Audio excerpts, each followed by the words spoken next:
boom, boom. Oh, shit. And all of a sudden, there's a pounding on the door.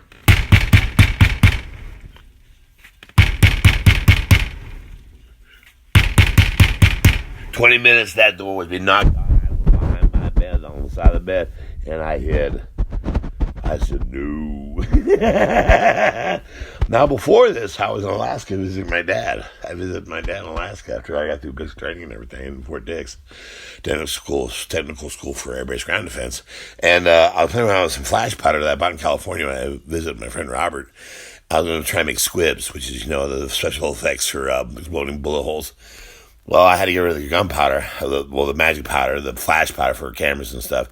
The same thing, concept of what it is. And I made a little trail in the snow, and I lit it, but I did a short trail, and it blew up in my face. I'm flying in the snow, and the first reaction I had to myself, I thought, I better put my face in the snow. And I saw a bright orange, white, yellow light, and it was all fire. Boom! I landed right in the snow. I said, oh, God, please, my eyes. I got over the snow, and I was fine. But I saw my eyesight, but I melted half my face a little bit. It was like 2nd-degree burns, 3rd-degree burns on my face and my hand. My last thing, I was all fried. I went to my dad, and we were about to do a family picture that night before I went to Korea.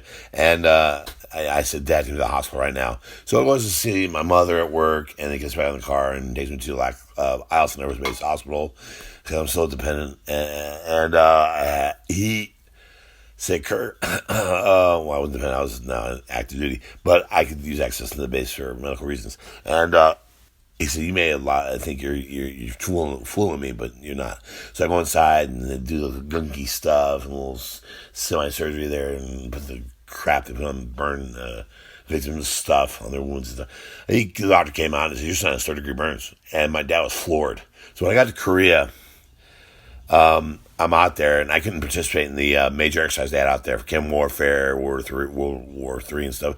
And everybody's laughing. What the heck, man? The guys do anything to get out of an exercise, man. I said, and they made fun of me a little bit. I had a waiver and everything, do not let them participate with gas masks and chemical suits.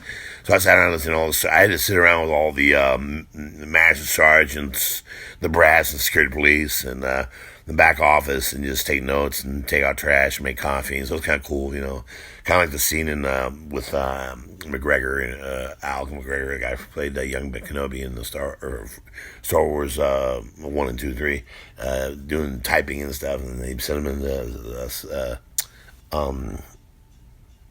Mogadishu and the other guys.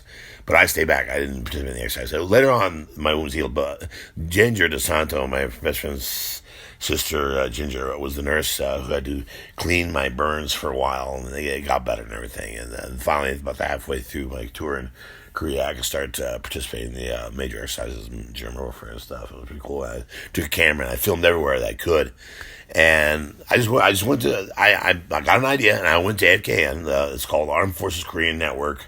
And I went there, and I asked the guy, I said, can I grab a camera and take some footage of the exercise? He looked at me for a minute, said, sure. Gave me the camera, and I asked, can I have some tapes of your news footage of the jets and stuff? And, sure, man, I took it all. And I'm just going out there filming for like a whole week, and we had colonels and a few generals come out there they were critiquing and then inspecting. The IG inspector general was out there, and they're inspecting all the bases overseas and back half.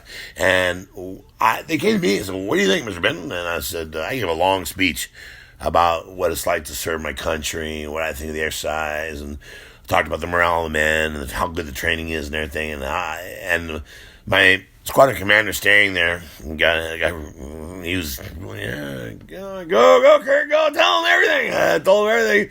And I went to chapel. I started going to chapel a little bit, and I told a speech about what I do in front of the inspector. And behind me, my squadron commander gets up and goes, I will testify to Mr. Benton. Airman Benton. My squadron commander basically said, Airman Benton did an outstanding speech. And he supported me 100%. I was embarrassed. And later on, after drinking a lot of alcohol and partying out there, I saw A State of Grace with Sean Penn, and I was impressed by the movie. And I took some tank pseudo lessons, but I got a little discouraged. I had struggled with some of the instructions, and the instructor kept saying, don't bite your tongue when you kick or punch. And after a while, I gave up and kind of walked away from it. And then I partied one night, and I hit my roommate and got upset and went to the base chapel, and I talked to the chaplain, and he told me about Jesus Christ and being born again. And I went to base chapel jogging after I saw them with the doors with Jim Morrison, directed by Oliver Stone, and got on my knees and cried, and I said, I'm sorry your son to die. And a burst of air that manifested out of thin air came inside of me, and I was born again. And after that, and before that, I had a vision of the end times when I was walking the sidewalks. I hadn't thought about God for about 6 months, and that's when I got scared.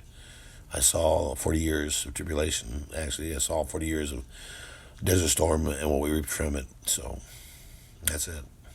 God bless, and the rest is history of two divorces. So I love my kids very much. I hope they make it through. I pray for them all the time. God bless you. Remember, Jesus is the Lord. He's with us.